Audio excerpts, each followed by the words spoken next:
warahmatullahi wabarakatuh. Alhamdulillahi nahmaduhu wa nasta'inuhu wa nastaghfiruhu wa nastahdihi. A'udzu billahi ta'ala min shururi anfusina wa sayyiati a'malina. May yahdihillahu fala mudilla lahu wa may yudlil fala hadiya lahu. Wa man lam yaj'al lahu nuran fama lahu min nur. Asyhadu an la ilaha illallah wahdahu la syarika lah wa asyhadu anna Muhammadan abduhu wa rasuluhu la nabiyya ba'dah. Allahumma shalli wa sallim ala sayyidina Muhammad wa ala alihi wa sahbihi wa mawala. La haula wa la quwwata illa billah. Hadirin muhtaramin wal mukarramin, Bapak Ibu pengurus beserta jamaah Masjid Taqwa, jamaah salat syukur rahimakumullah, bersyukur kehadiran Allah dengan memperbanyak bersyukur membaca alhamdulillahirabbil alamin, berselawat kepada Rasulullah, membaca selawat Allahumma shalli ala sayyidina Muhammad wa ala ali sayyidina Muhammad. Sallallahu alaihi salatan wahidah sallallahu alaihi salawat. Barang siapa berselawat kepadaku satu kali, kata Rasulullah, maka Allah akan berselawat kepadanya sebanyak 10 kali. Mari sekali lagi kita bersalawat. Allahumma shalli ala sayyidina Muhammad wa ala ali sayyidina Muhammad. Bapak Ibu jemaah salat subuh, hari ini kita bersyukur masih diberi Allah nikmat iman Islam, nikmat sehat sekaligus nikmat sempat, karena banyak yang diindikasikan oleh baginda Rasul itu.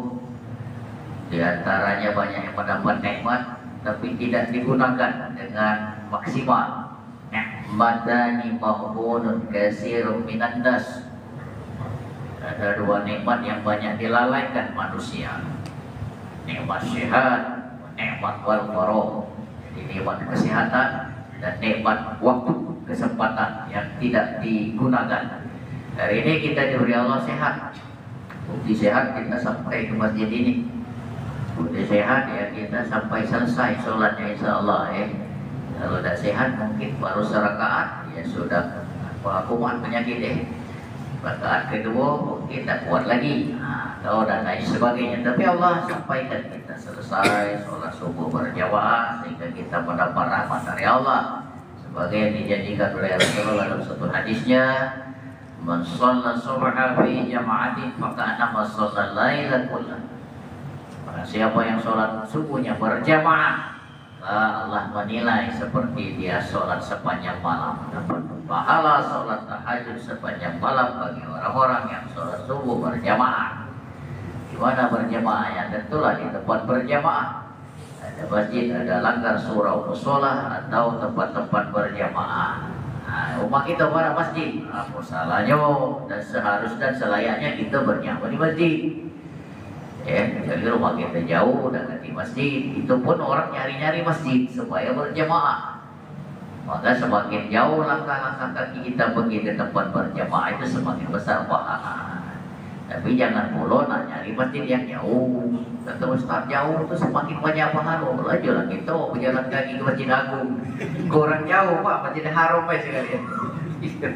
Yang baru itu ya. Ramadan wajib khairun minad dunya wa ma fiha. 2 rakaat sebelum sholat subuh dinamakan sholat sunat fajar. Allah nilai seperti pahala dunia dengan segala isinya. Masya Allah luar biasa, banyak sekali kebaikan-kebaikan yang Allah turunkan. Itulah nikmat subuh. Dan apalagi nikmat yang ketiga, wa tajtami'u malaikatul lail, berkumpul seluruh sekalian para malaikat malam, wal malaikatun nahar, dan malaikat siang di sholat subuh. Adanya di sholat subuh. Hadis ini selalu menjadi pengantar kita di dalam menjalankan atau mengikuti rangkaian ibadah subuh, termasuk ceramah subuh. Selalu saya sampaikan untuk memotivasi, mau anu beratnya, mau anu kumatnya, mau anu asam uratnya, mau anu sesak nafas, kita sanggup untuk berjibaku, berjihad untuk menunaikan sholat. Jihad itu bukan di medan perang, melawan hawa nafsu, melawan kesulitan, menawan sesuatu yang berat. Bahkan pergi ke majelis ilmu, pergi ke tempat berjamaah itu dinilai oleh Allah jihad fisabilillah. Kalaupun kita mati saat itu, Allah nilai kita pahala jihad. Siapa yang tak dapat pahala jihad? Kenapa orang-orang yang jihad itu dijamin masuk surga? Seperti para mujahidin yang terbunuh atau gugur di perang membela agama Allah. Mujahidin kaum yang berperang di perang Badar, perang Uhud, perang Khandaq, perang Tabuk, karena mereka mempertahankan agama Allah, menjalankan perintah. Maka di dalam satu hadis dikatakan orang yang pergi ke tempat-tempat menuntut ilmu, seandainya dia meninggal di perjalanannya, meninggal dalam keadaan menuntut ilmu, Allah nilai seperti dia pahala orang-orang jihad di jalan Allah. Fisabilillah. Jadi bersyukur orang-orang yang gugur di dalam menunaikan ibadah kepada Allah. Itulah dinamakan orang yang dalam keadaan husnul khatimah. Jangan kan Bapak Ibu ya, meninggal dalam keadaan baca Quran, meninggal dalam keadaan tahajud, meninggal dalam keadaan sujud terakhir di waktu sholat. Ya, jangan pula gitu, ya, laju nak nyari-nyari jalan. Supaya meninggal. Bukan itu, tapi Allah takdirkan kita meninggal dalam keadaan sholat, dalam keadaan beribadah. Maka hari ini kita kadang mendapat kabar ada saudara kita meninggal sedang menunaikan umroh. Kemarin tetangga diumumkan di Banjar Alisan, 2 hari yang lewat, meninggal dalam keadaan berumroh atau dalam keadaan sedang ziarah ke makam Rasul di Nabawi situ. Sudah balik lagi Pak ya, dimakamkan entah di pekuburan Waki atau di kuburan Ma'la, itu ya, tidak selesai lagi, tidak baca lagi balik ke tanah air. Apa yang terjadi dengan mereka? Ya mereka seperti pahala orang-orang fisabilillah di jalan Allah. Jadi jangan boleh susah. Jadi kalau baca ya, makanya di sujud terakhir itu jangan tinggalkan, selalu kita sebutkan doa yang 3 tadi. Allahumma inni as'aluka husnul khatimah. Allahumma arzuqni taubatan qoblal maut. Allahumma ya muqallibal qulub sabbit qalbi aladi. 3 doa itu jangan tinggalkan di sujud terakhir. Walaupun agak banyak yang kita kan, ya usahakan dia majunya lancar. Ya, siapa tahu pas kita Allahumma inni as'aluka husnul khotimah, kita tak bangun lagi, doa kita diijabah. Luar biasa, masyaallah. Mati dalam keadaan husnul khotimah, dakhalal jannah, masuk surga. Masuk surganya Allah itu adalah dambaan dari seluruh hamba, orang yang mengamalkan diri.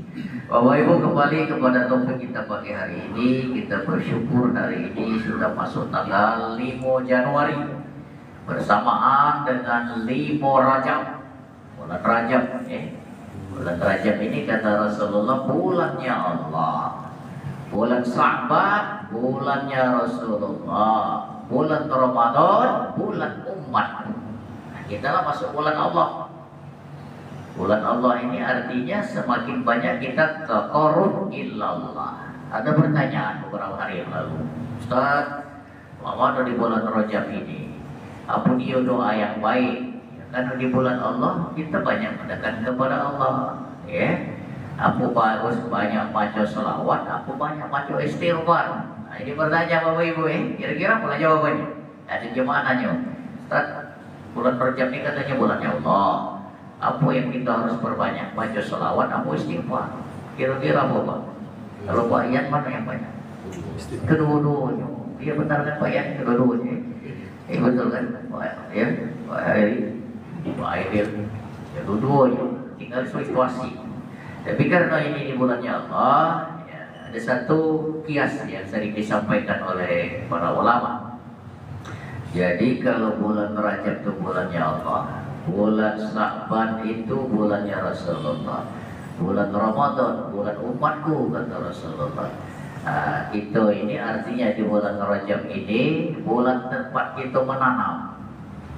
Nanti di bulan Sa'ban tempat merawat, nyiram, kalau tanam malah ditanam deh. Bulan Ramadan itulah tempat kita panen pahala, panen bau piro, tapi nak diawali.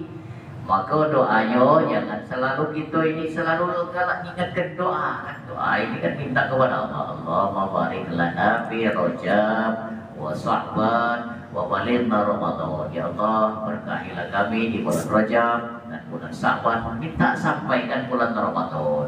Ada tak jaminan kita sampai ke bulan Ramadan? Belum tentu. Hari ini kita gagal, wow, masih sangat sehat, belum keruan, belum keruan, maka minta kepada Allah. Ya Allah, itu cara kita merayu Allah, merayu Allah itu bukan dengan lagu. Sekarang ini ada lagu merayu Allah, aku jengok, kalau di TikTok tuh betul ya. Itu baca puluh ya Allah dirayu, tapi itulah merayu Allah itu dengan doa, dengan zikrullah. Ya Allah, mintalah berkah di bulan Rajab, minta berkah di bulan Sa'ban, minta sampai di bulan Ramadan. Selalu didoakan. Maka kata Rasulullah, karena ini di bulan ya Allah, maka banyaklah mohon ampun kepada Allah. Rabbighfirli warhamni wa tub alayya. Itu doa yang diajarkan oleh Rasulullah dalam hadisnya yang diriwayatkan oleh Ibnu Abbas ya, dari Abu Umamah. Jadi di bawah di Rasulullah itu mengajarkan baca Rabbighfirli warhamni wa tub alayya. Para ulama sepakat banyak-banyak itu setelah subuh dan setelah maghrib. Subuh baca minimal 70 kali, maghrib dibaca sebanyak 70 kali. Rabbighfirli, ya Allah, ampunilah aku. Warhamni, sayangilah aku. Wa tub alayya, terimalah taubatku. Banyak baca itu di bulan Rajab. Mudah Bapak Ibu andainya juga kita kalau buru-buru selain subuh ini tidak sempat nak bacanya ya sambil berjalan kita sambil balik ke rumah baca Rabbighfirli warhamni wa tub alayya. Ada juga Allahumma ighfirli warhamni wa tub alayya. Itu kalau kita baca dewi. Kalau imam yang baca Allahumma ighfir lana warhamna wa tub alayna. Itu kita baca dewi Rabbighfirli Rabbighfirli warhamni wa tub alayya. Mudah kan Pak? Mudah ngapalnya. Sambil duduk-duduk, tidak apa-apa. Sambil duduk itu namanya zikir wirid sambil berdoa. Rabbighfirli warhamni wa tub alayya. Itulah perbanyak di bulan Rajab, bulannya Allah, bulan mohon ampun kepada Allah. Rabbighfirli, ya Allah ampuni dosa-dosaku, warhamni, sayangilah aku ya Allah, wa tub alayya, terima ya Allah taubatku ini. Kita ni merasa banyak dosa. Nah inilah kata Rasulullah, kita ni selalu menghitung diri, apa banyak dosa, apa banyak pahala. Jangan-jangan merasa banyak pahala, merasa tak berdosa. Nah, ini yang keliru. Makanya di dalam hadis kursi itu disebutkan alamatus saqawati arba'ah. Ada 4 tanda orang yang celaka. Kebalikan celaka itu orang yang beruntung. Apa orang-orang yang celaka itu? Tak beruntung. Orang sial kira-kira Bapak Ibu apa baik berjualan rugi terus. Nah, itu kan tak beruntung namanya. Tak ada yang beruntung. Apa baik jadi duit galau. Duduk-duduk di pinggir jalan, tiba-tiba ada orang nak minta beli ke mobil, terlewat kalau mobil, nak jual tak mobil kau ni, nak dijual naik nomor HP dia, hukum jadi duit loh. Ada ketemu kawan yang beruntung main, makanya dia namanya untung. Nah ini untung, ada nama Jawa jengok beruntung terus, nama untung, nama selamat, kan ada pak nama selamat ya. Siapa? Oh, dia beli dengan ukuran mobil. Siapa? Selamat dia. Ya namanya selamat ya. Selamat mati, siapa selamat? Jadi itu. Nama itu jadi doa. Nah jadi ini deh, kalau kita hidupnya beruntung, makanya doa terus supaya beruntung. Ya Allah, minta diterima taubatmu. Rabbighfirli, ya Allah ampunkan dosaku, warhamni, sayangilah aku ya Allah. Semoga segala langkah-langkahku kau sayangi. Berjualan beruntung, kemana-mana baik dapat manfaat, itu yang beruntung. Wa tub alayya, minta diterima ke doa dengan taubat. Nah itulah doa. Jadi baca 70 kali waktu subuh, 70 kali waktu maghrib. Nak lebih bagus. Kurang ya tak bagus, kurang namanya. Kalau bagus ya lebih.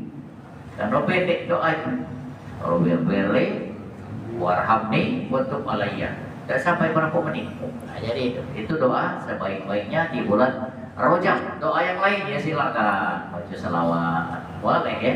Makanya kalau proses kita tadi hari ini kita lagi bertanam kaki bulan Rajab, bulan Sa'ban kita merawat, menyiram. Nanamnya ini yaitu dengan banyak beristighfar, nyiramnya kakek di bulan Sa'ban dengan banyak berselawat. Setelah masuk Ramadan, ya silakan kita mendapatkan maghfirah, ampunan, kasih sayang, mendapat rahmat lengkap. Kalau apa nih? Ya sama proses kita membersihkan diri. Kira-kira pertanyaan lagi, apa bagus membersihkan diri itu pertama-tama diawali minyak wangi dulu, apa sabun mandi dulu? Nah kira-kira ya. Bayar sabun dulu apa langsung ke minyak wangi baru mandi kamu? Mandi dulu dengan sabun, bersih dengan sabun, itulah istighfar. Setelahnya itu ke baju baru pakai minyak wangi, baru bersih. Nah masuk kan kira-kira mana istighfar dengan selawat? Bagus kedua-duanya, tapi urutannya istighfar banyak-banyak minta ampun. Kira ya, inilah mau uji minyak wangi, baru mandi aja deh. Dia setelah sabun, bersih, berpakaian, semprotkanlah dia, Rexona, dia merek itu dan pergi ke masjid wangi ya. Nah, ya itu, jadi lemah. Kira-kira mudah-mudah baik, kiasnya itu mudah. Jadi itulah, jadi perbanyak bertaubat di bulan Rajab, perbanyak sholawat. Kayak di bulan Rasul itu banyak sholawat. Jadi tadi, Sallallahu alaihi wasallam wahidah, siapa yang cuma sekali baik bersolawatnya? Allah yang asrul salawat, maka Allah berdengan-dengan dia mendapatkan 10 kali berselawat juga. Nah, jadi oleh karena itu perbanyaklah bertaubat ya. Wa qultu astaghfiru rabbakum innallaha kana ghaffara, itu firman Allah. Bertaubatlah kamu kepada Tuhanmu karena sesungguhnya Allah Maha Pengampun. Jadi tidak ganti manusia tidak berdosa, tapi tidak ganti dosa yang tidak diampunkan Allah kecuali dosa sirik. Makanya sirik, sirik secara jelas-jelas itu yang nyembah selain Allah. Ada sirik-sirik yang tak ketaruhan.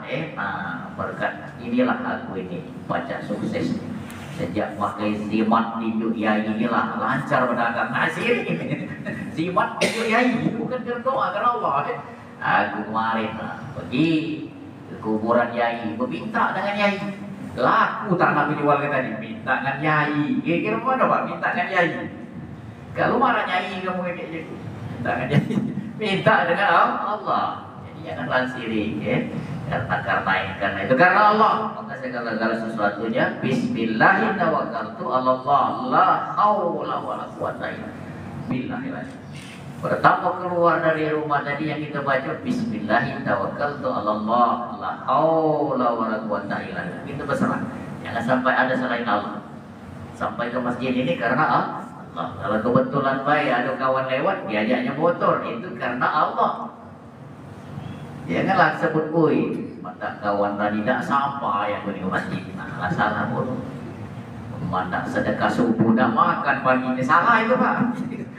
Karena itu karena Allah. Sedekah yang sedekah karena Allah, yang makan juga karena Allah. Makanya itulah la haula wala quwata illa billah, selalu diawalkan dengan bismillah dan penyerahan diri kepada Allah. Baru alhamdulillah ya. Alhamdulillah hari ini kita diberi Allah kemudahan untuk beribadah ini. Bulan Rajab ini banyak sekali orang-orang yang mengatakan hadis barang siapa berpuasa sehari diampunkan dosa setahun, 2 hari, 2 tahun, 3 hari, kapan 7 hari ditutup pintu neraka, dibuka pintu surga. Alangkah lemahnya ya, tidak bisa lagi yang lain. Nah, jadi jangan terpengaruh dengan hadis-hadis yang palsu. Puasa sehari setahun, nah juga puasa Ramadan lagi gitu. Orang siapa yang gembira langsung masuk surga. Jadi kharmallahu jasad ala niron. Orang siapa masuk sehari diharamkan jasad masuk neraka.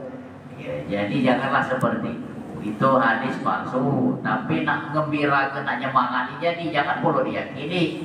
Kalau tidak pegawai lain lantaran puasa sehari. Tapi yang hadis yang berat untuk kita kerjakan itu menghidupkan malam-malam di bulan-bulan Allah ini, terutama malam pertama.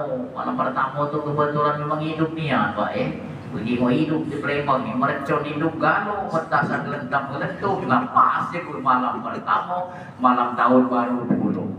Ibu ada baca tidur lagi kelegar-kelegar kursi kalau banyak duit. Oh, yang dam-dam pujuk atap rumah. Wah, pasnya. Jadi malam 1 Rajab bersama 1 Januari. Hadisnya hidupkan malam 1 Rajab. Dihidup ke kawannya. Sampai rame.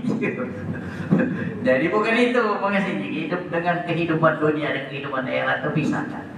Kehidupan dunia kita bergembira menyambut tahun. Kehidupan akhiratnya kita hidupkan malam itu. Kalau biasanya kita barangkali tidak tahajud, kita tahajud. Kalau 2 rakaat tingkatkan perkaan, witirnya 1 jadi ketiga. Itu yang dihidupkan. Kalau umpamanya ngajinya cuma baca tabarok baik sebelum tidur, tamatkan tambahi waqiah, tambahi lagi yasin. Nah itu hidup ke. Itu yang dikatakan malam tanggal 1 yang perlu yang dihidupkan niat itu, bukan yang lain tidak boleh. Dengan malam tanggal berapa itu Isra Mi'raj itu 27 Rajab. Barangkali 10 itu malamnya. Tanggal 26 malamnya itu 27. Nah itu yang nak dihidup ke. Begitu juga lah kayak yang banyak dihidupkannya itu apa? Masjid, musola, dengan peringatan Isra Mi'raj. Nah balik dari situ hidupkan lagi dengan qiyamul lail, dengan tadabbur Quran, khataman Quran. Hidupkan juga dengan infak sedekah. Itu yang dikatakan menghidupkan. Karena di antara bulan-bulan haram yang diperintahkan untuk menghidup-hidupkan itu Zulqa'dah, Zulhijjah, Muharram, termasuk bulan Rajab. Ini bulan Rajab, 4 bulan haram yang disunnahkan. Dalam surah Taubah itu dimintakan Allah supaya hidupkan. Itu apa? Meningkatkan amal ibadah kita di bulan Rajab ini. Nah, jadi makanya di bulan Rajab ini kita mengevaluasi juga sekalian tahun baru, bahwa ada 4 orang-orang yang hidupnya itu justru tidak beruntung, justru celaka. Yang pertama nisyanus dzunubil madiyah wa la yadri bilas amru. Nisyanus dzunubil madiyah wa innallahi mahfuzun. Orang-orang yang banyak dosa, dia tumpuk-tumpuk dosa, sementara dia tidak bertaubat kepada Allah, sementara dosanya itu terkumpul di catatan Allah, yaitu adanya di Lauhil Mahfuz. Bukunya Allah, seluruh catatan dosa itu tidak akan dihapus kalau kita tidak bertaubat. Karena itu kita diminta bertaubat. Cara bertaubat dia banyak mohon ampun. Yang kedua tidak mengulangi kesalahan. Yang ketiga memperbanyak amal soleh. Itu namanya taubatan nasuha. Kalau taubatnya cuma ya ampun, tapi masih digawi ke, itu bukan taubat. Tapi beda. Kalau taubat itu setelah kita menyesal berdosa tidak pulang lagi, itu taubat. Taubatan yang sebenar-benarnya. Tuh ilallahi taubatan nasuha. Bertaubat kepada Allah dengan taubat yang sebenar-benarnya. Taubatan nasuha. Caranya berbanyak mohon ampun, beristighfar. Rasulullah yang sudah diampunkan, dijamin dosa-dosanya diampunkan saja, beliau beristighfar sampai 100 kali sehari. Mi'ata marrah biyaumi mi'ata marrah, dalam sehari 100 kali. Ada yang mengatakan dalam hadis itu 70 marrah, 70 kali. Artinya banyak istighfar. Nah, kita yang banyak dosa ini lebih kan 1000 kali sehari. Astagfirullahaladzim. Apalagi ada istighfar yang diajarkan tadi, Rabbighfirli warhamni wa tub alayya. Rabbighfirli warhamni wa tub alayya. Sambil duduk dengarkan ceramah baca Rabbighfirli warhamni wa tub alayya, itu sampai dah 70 kali lepas selesai ceramahnya lagi. Jadi istighfarnya dapat, ceramahnya dapat. Jadi nomor kebaikan. Siapa yang nyatat? Wa tasmi'u malaikat. Seluruh malaikat yang duduk di dalam majelis subuh ini, malaikat siang, malaikat malam, itu ada di sholat subuh. Sementara sholat zuhur, sholat asar itu malaikatul nahar, malaikat siang baik. Isya, maghrib, isya, malaikatul lail, malaikat malam baik. Sementara di sholat subuh, malaikatul lail wal malaikatul nahar, malaikat malam dan malaikat siang. Duduk itu beristighfar. Rabbighfirli warhamni wa tub alayya. Rabbighfirli warhamni wa tub alayya. Itu ayat sampai 70 kali. Tapi sampai itu kami dengar. Jangan konsentrasi gitu, baik ceramahnya dapat. Dua-duanya dapat. Itulah nama kebaikan yang berlipat-lipat.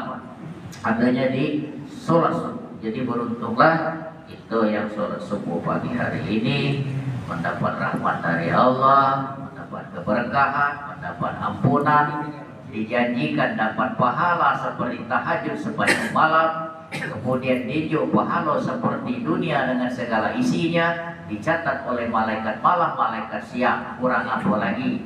Pahala dapat, sarapan pagi dapat, lengkap sudah. Silaturahim juga dapat. Ya, kan ikhlas dan karena tapi yakin masjid takwa ini istiqomah. Saya perhatikan masjid yang lain itu kadang tinggal 5 jemaahnya. Allah kita katakan barang siapa yang sholat subuh berjamaah mendapatkan pahala tahajud sepanjang malam. Minggu ini 7 awalnya. Hadis itu disampaikan bulan depan tinggal 5. Tidak nyambung juga kali hadis itu. Rupanya ada lagi hadis pemancingnya itu. Nasi gemuk dengan laksa rapi. Nah ini juga hadis yang nyata aja. Pecah hadis kami tadi Ustaz tidak nyambung. Begitu dipancing sedekah subuh rapi.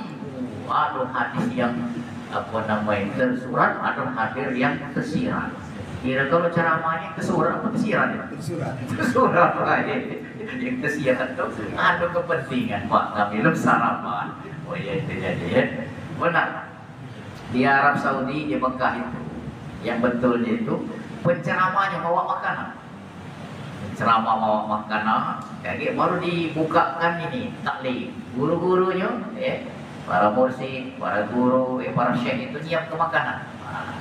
Kayak jemaah ada duduk, dia ceramah. Nah ini belum terbiasa oleh kita, belum terbiasa. Kita kepengen suatu saat ustaznya mau makanan, betul Pak ya? Nah, setuju ya. Pasti setuju. Tapi kalau ustaz belum mau makanan, jemaah dulu yang mau makanan. Siapa kalau jemaah itu banyak? Ada 40 jemaah bawa ustaz Siko ada berat, tapi Siko ustaz bawa 40 jemaah. Baguslah suatu saat dia ada sedekah itu kata yang rugi. Kata guru kita dulu, yang kita enjoy itulah yang punya kita. Yang kita makan habis cuma untuk kita. Yang kita sedekahkan itulah yang sebenar-benarnya untuk itu. Ya wah gitu. Jadi kalau kembali berpikir-pikir, berpikir nak ngeju, Tapi dulu ada ini di luar konteks ceramah, Jadi ada satu kampung, satu desa di daerah kami itu ngeju nasihat, Kalau kamu nak merantau di nyucuk supaya kamu cepat sukses, ilmunya kunjung. Apalah kira-kira ilmu. Kau di perantauan kakek itu sikok kunci supaya kau sukses. Banyak-banyak minta, jangan pernah ngeju. Ini nasihat. Banyak-banyak minta. Ini kata bahasa nasihat. Kalau dipikir pernah sukses wong kayo gitu Kayo secara lahiriah itu banyak-banyak minta. Betul Jangan kalah ngeju. Makanya yang kalah minta itu artinya dia masih kurang. Orang miskin yang kalah minta. Walaupun dia kayo, tapi dia minta. Dia lebih minta, jadi kurang. Justru orang yang ngeju, waktu kadang-kadang ini yang tiktoker gitu ini, beliau di depan gitu ini. Kalau dia ngirim-ngirimkan PT-nya itu di depan gitu, di beranda gitu, banyak itu nasihat Aduh, kadang-kadang wong yang susah tapi dia sedekah, Masya Allah. Jadi kita ditampar dengan suatu gambaran, dengan visual, dengan film pendek kita dapat ceramah. Kadang ceramah kiai yang panjang-panjang Quran hadisnya tidak boleh nyentuh. Begitu kita melihat tampilan sarung diceritakan ada nenek-nenek pemulung tapi dia berjuang mengumpulkan duit untuk beli kambing serah tinggal ke pengurus masjid. Kalau malam mana tidak, tapi pukulan bagi gitu. Nenek pemulung tinggal di Gubuk Riau sanggup kumpulkan untuk berkorban beli kambing. Dalam setahun itu ditabungnya sehingga duitnya itu cukup diserahkannya untuk sikok kambing dengan pengurus masjid. Sampai pengurus masjid itu dewek nangis ya, nenek itu ngantarkan duit dikumpulkan dalam kantongan sunyi. Kalau yang ngurus itu dewek belum cukup beli kambing. Suatu sindiran Pak ya, sindir cukup gitu. Ya Allah, nenek pemulung ngejuk ke duit pada kantong asal cehat terkumpul beli kambing. Aku lagi belum, sesuatu juga. Nah inilah nasihat yang menyentuh. Makanya dikatakan nasihat yang paling kental dalam hidup ini adalah dengan perilaku. Banyak orang yang pintar ngomong tapi tidak melakoni bahasa Jawa itu nama kalau sila orang Jawa itu zarkoni. Maaf kalau yang nama zarkoni baca berujar tapi tidak melakoni. Itu ngomong baik nyuruh sedekah contoh kiai nggak penting nyuruh sedekah tapi dia tidak pernah sedekah. Itu zarkoni, Ustaz zarkoni. Banyak berujar tapi tidak melakoni. Iya kan? Nah, tapi ya bukan kita nyindir siapa-siapa sebagai itibar bagi kita. Jangan kita sekedar berkuar-kuar tapi kita tidak mempraktikkan. Maka yang betul itu adaptasi. Mulai dari kita yang menyontoh. Nah, jadi itu ya, insyaallah suatu saat itu galau-galau ini termasuk orang-orang yang ahli sedekah, ahli berinfak. Tentu yang dari kecil itu. Kalau kita nak langsung infak besar-besar mungkin belum sanggup. Tapi kalau ada rezeki apa salahnya? Misalnya ini contoh seluruh pengurus masjid tahun ini masuk Ramadan dibeli ke baju koko kalau itu salah satu contoh. Ini penceramahnya kebagian cukup kira-kira. Kalau diterapkan Pak Heri luar biasa sedekahnya dia. Ada penyinggung di satu tempat seluruh marbot pengurus di umroh ke Nyogalo. Memang yang punya masjid itu yang memang sudah kelasnya kelas tinggi duitnya banyak ya. Tapi kita mulai dari yang kecil dulu ya, sedekah makanan, sedekah pakaian, sedekah sembako, sembako apapun. Nah masuk ini apa Ramadan. Nah seluruh yang marbot, hijau sembako, hijau apa beras, dan itu yang diperlukan hari. Makanya yang galak mono ke sembako itu biasanya menang. Emang ini butuh masyarakat, benar kan? Bukan nyindir, bukan apa, praktiknya memang begitu di masyarakat, betul Pak ya? Zahirnya, zahirnya, batinnya itu lillahi ta'ala, ini sedekahku. Tidak salah, beras sekilo, minyak sekilo, ya makanlah untuk bulan Ramadan. Ya, tapi aku minta ini ikhlas karena Allah tunjuk dengan kau, hatinya tersentuh. Ya Pak, siap. Jadi inilah yang barangkali yang kita namakan kita dunia dan akhirat. Mudah-mudahan sholat subuh ini kebaikan-kebaikan Allah turunkan di dunia ini, karena silaturahim inilah nanti yang akan berlanjut di akhirat. Karena Allah akan membangkitkan seseorang sebagaimana kebiasaannya hidup di dunia ini. Kalau kita biasa di majelis taklim, kawan-kawan taklim kita inilah kawan-kawan kita di akhirat lagi.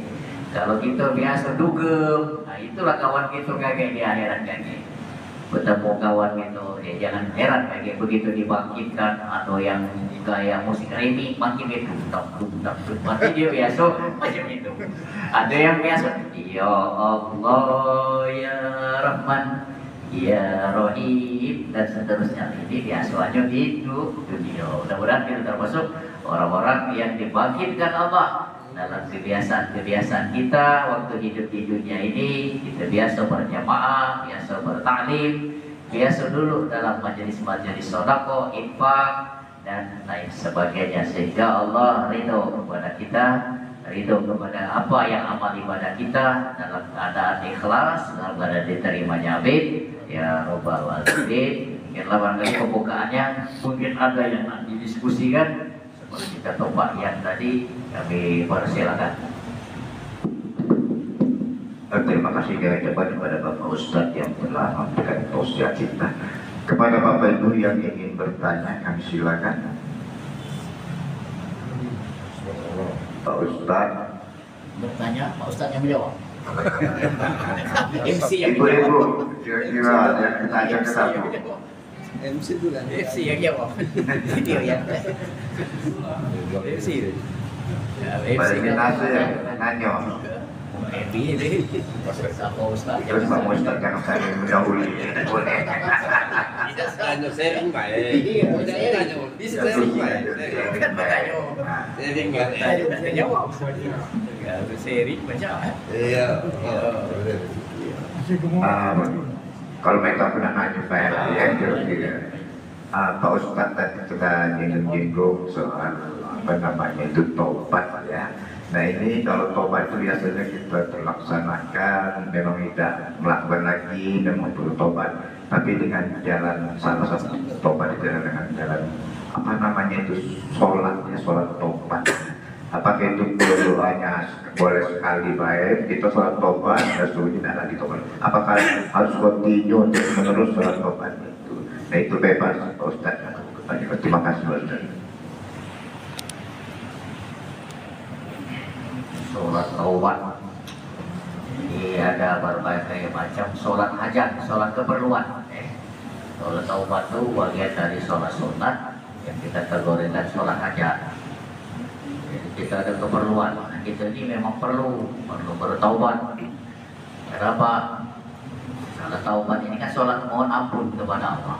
Jadi pada saat kita merasa banyak dosa, ya kita mohon ampun kepada Allah. Pertama ya kita tentu dengan niat dulu, niat sholat taubat, niat dosa, kemudian ngakui kesalahan, yang tidak mengulangi, kemudian sholatnya dengan benar. Jadi kita taubat ya tentu dengan siapa bertaubat? Ya Allah. Kita kemana-mana pikiran alatnya di pojok sejadah, ingat dengan mantan di pojok sejadah. Banyak juga kita mantan lagu ni yang sudah ku kecewakan. Tak apa-apa, kita ingat ke waktu bujang dulu ada 5 cewek kita tinggal kan. Ya Allah, kecewakan orang gitu. Jadi tapi fokusnya minta ampun kepada Allah, minta maaf kepada yang bersangkutan. Makanya kita hidup itu ada 2 konsep, duribat alaihi muzillatu ainama sukifu illa bihablim minallah wa hablim minan nas. Manusia itu konsepnya kalau dia ingin selamat dari kecelakaan hidupnya itu setelah dia menyadari konsep dia banyak dosa, dia bertaubat yang tentunya menjaga hubungannya dengan Allah, tapi dia juga menyelesaikan hubungan dengan manusia. Dosa kepada Allah bisa dengan taubat, dengan istighfar. Betul Bapak ya?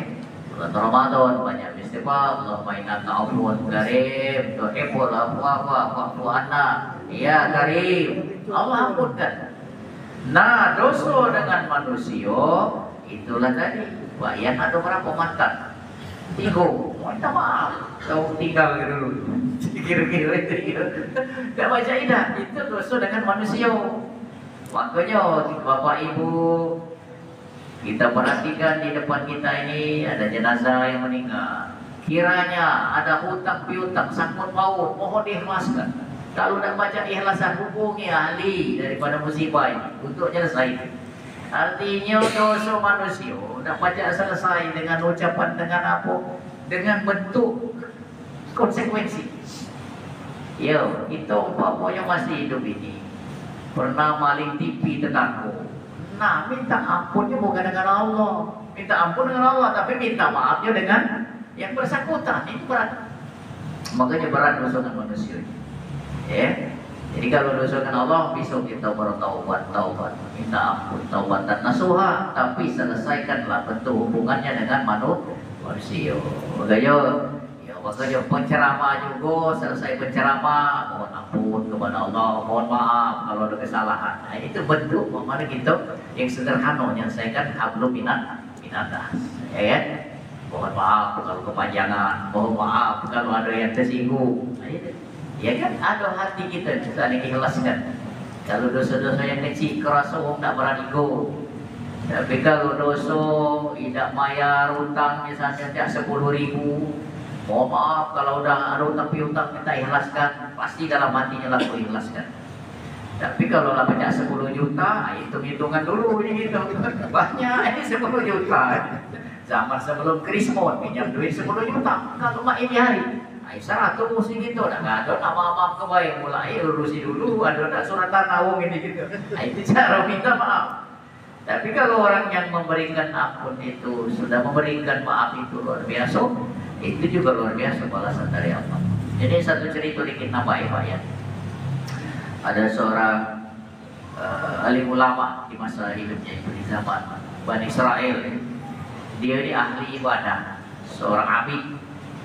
Jadi dia merasa bahwa dia telah masuk surga. Suatu saat dia mimpi kepada Allah, mimpi dalam mimpinya itu Allah memberikan suatu pemanasan di akhirat itu. Tapi dia ini masuk neraka ternyata. Dalam kisahnya dia ini masuk neraka. Tapi setelah dia nak masuk neraka ini, begitu nak dicemplungkan ke neraka ini, dia ngapain-ngapain, minta selamatkan. Tidak ada yang tak tolong. Ahli dia dah. Tahajud, puasa segala macam dia. Tiba-tiba ada sikut tangan yang menggapai dia dan dicengkapnya memang. Siapa tangan itu? Ternyata masih hidup. Dia pernah memaafkan seseorang. Wong ini ternyata yang memberikan pertolongan. Wong yang dimaafkannya. Dosanya berat dianggap. Banyak salah. Pernah nyakiti dia. Pernah apalah memfitnah dia. Sehingga orang ahli ibadah tadi terpuruk hidupnya. Tapi dia maafkan wong yang memfitnah, yang nyakiti dia tadi, yang membuli, menzolimi dia. Ternyata maafnya inilah yang membuka pintu maafnya Allah. Makanya Bapak Ibu jangan pendendam. Walaupun kita ini memberikan kemaafan. Kenapa demikian? Allah saja Maha Pengampun. Kenapa kita manusia pejabarannya maafkan kesalahan sama kita ini? Oleh karena itu semoga di bulan Rajab ini bulan ampunan Allah, membuat kita berdekat kepada Allah. Kita juga majelis taklim ini menjadi orang yang pemaaf, yang luar biasa.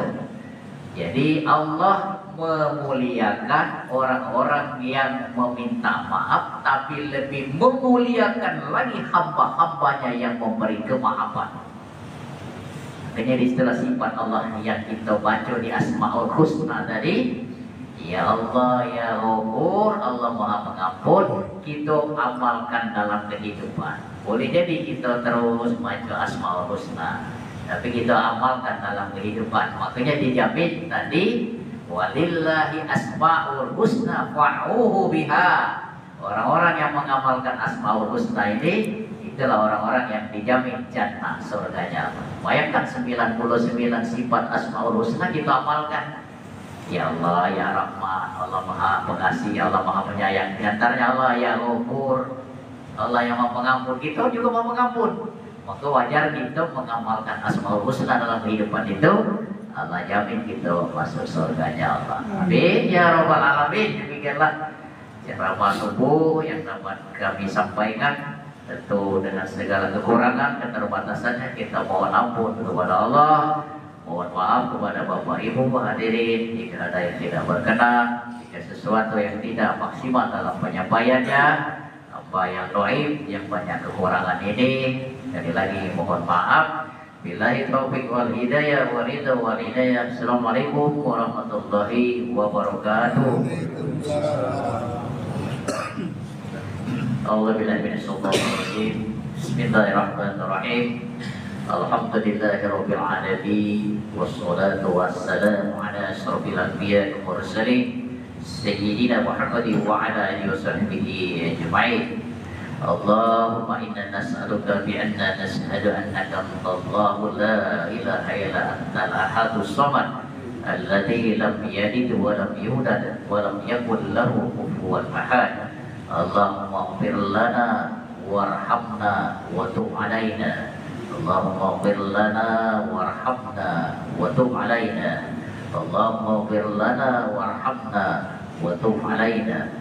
Allahumma ighfir lana dzunubana wa liwalidayna warhamhuma kama rabbayana shaghira wa li jami'il mu'minina wal mu'minat wal muslimina wal muslimat bi rahmatika ya arhamar rahimin. Allahumma ij'al jam'ana hadha jam'an marhuma wa tafarraquna min ba'di tafarruqan ma'suma.